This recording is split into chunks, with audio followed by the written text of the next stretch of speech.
एकनाथ शिंदे यांनी 3 मंत्र्यांना डच्चू दिला, त्यांच्याबद्दल तक्रारी होत्या, आरोप होते, त्यांची कामगिरी ही सुमार दर्जाची होती।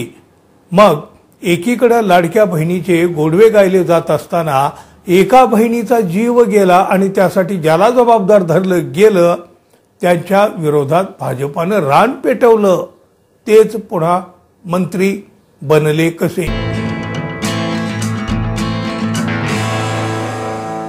मित्रहो नमस्कार। हिंदू हृदय सम्राट बाळासाहेब ठाकरे यांचे पुत्र आणि शिवसेना पक्षप्रमुख उद्धव ठाकरे यांची शिवसेना एकनाथ शिंदे आणि त्यांच्या साथीदारांना फोडली।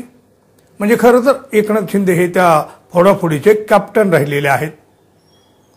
त्यांच्यासोबत बघा आणखी काही आमदार गेले, तेव्हापासून राजकारणामध्ये गद्दारी हा शब्द अधिक प्रभावाने वापरला जाऊ लागला आहे। पक्ष फोडून गेलेल्या या 40 आमदारांना शिवसेना गद्दार म्हणून समजते, संबोधते, खोकेवाले म्हणून देखील ओळखते।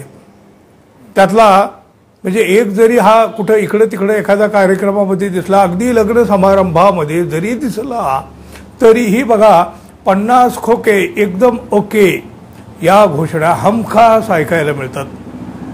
अहो त्यांनी कपाळावर हा शिक्का मारून घेतला आहे म्हणा किंवा कोणी मारला आहे म्हणा, शिक्का तू शिक्काच ना हो, गद्दारीचा असो की आणखी कुठला, पण तो असतो शिक्का। हा शिक्का असतानाच बघा आता एकनाथ शिंदे यांच्या कपाळावर एक वेगळाच डाग लागलेला आहे। महायुतीच्या मंत्रिमंडळामध्ये तब्बल 25 नव्या चेहऱ्यांना संधी देण्यात आलेली आहे। काही वादग्रस्त जुने चेहरे यावेळेला बाजूला ठेवण्यात आलेले आहेत, त्यामुळे त्या नाराजीच्या लाटा तर उठत आहेत, उसळत आहेत। शिवसेनेकडून बघा 11 जणांनी मंत्रिपदाची शपथ घेतली। उपमुख्यमंत्री एकनाथ शिंदे यांनी तानाजी सावंत, अब्दुल सत्तार, दीपक केसरकर यांना मात्र डच्चू दिलेला आहे।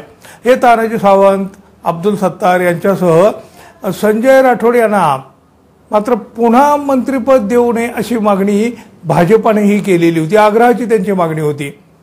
वादग्रस्त आरोप असलेले चेहरे मंत्रिमंडळामध्ये नको अशी चर्चा होती, पण तरीही संजय राठोड यांना मंत्रिपद देण्यात आलेलं आहे।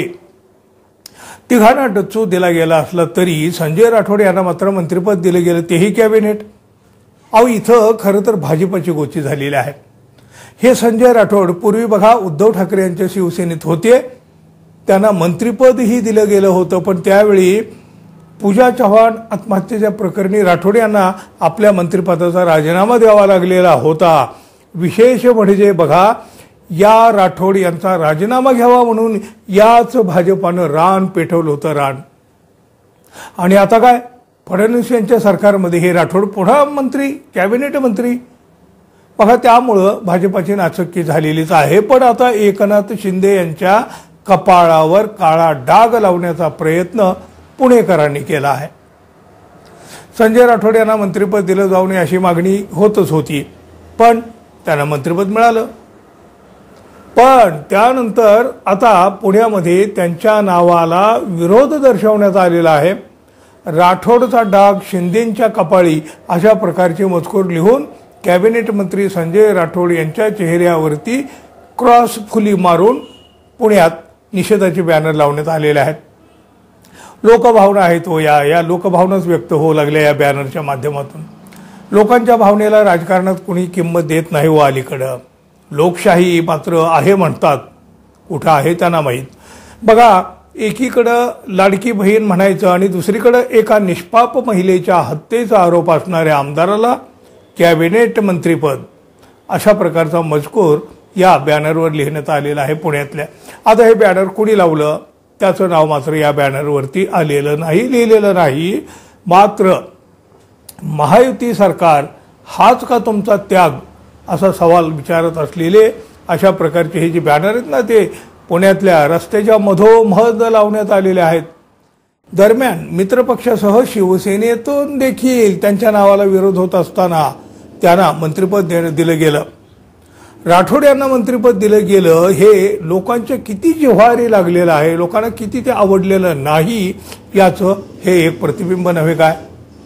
अहो स्वतःला सुसंस्कृत, नीतिमत्ता जपणारं असा काहीतरी पक्ष वगैरे वगैरे म्हणून भाजपा स्वतःला म्हणून घेत होतं. आणि आता हे संजय राठोड कसे प्रिय झाले, ते उद्धव ठाकरे यांच्याकडे होते तेव्हा याच भाजपानं त्यांच्या विरोधात रणकंदन माजवलं होतं. मग आता कुठे गेली भाजपाची नैतिकता हो? भाजप तर निरुत्तर आहेच हो, पण पुणेकरांनी एकनाथ शिंदे यांच्या माथी हा काळा डाग मात्र लावलेला आहे. हा डाग कायम राहणार की पुसला जाईल? तुम्हाला काय वाटतं जरूर सांगा. आणि आपण आपल्या चॅनलवर नवीन असाल किंवा अजून आपल्या चॅनलला सबस्क्राईब केलं नसेल कृपया सबस्क्राईब करावं ही अपेक्षा आहे. धन्यवाद. पुन्हा भेटू. तोपर्यंत नमस्कार.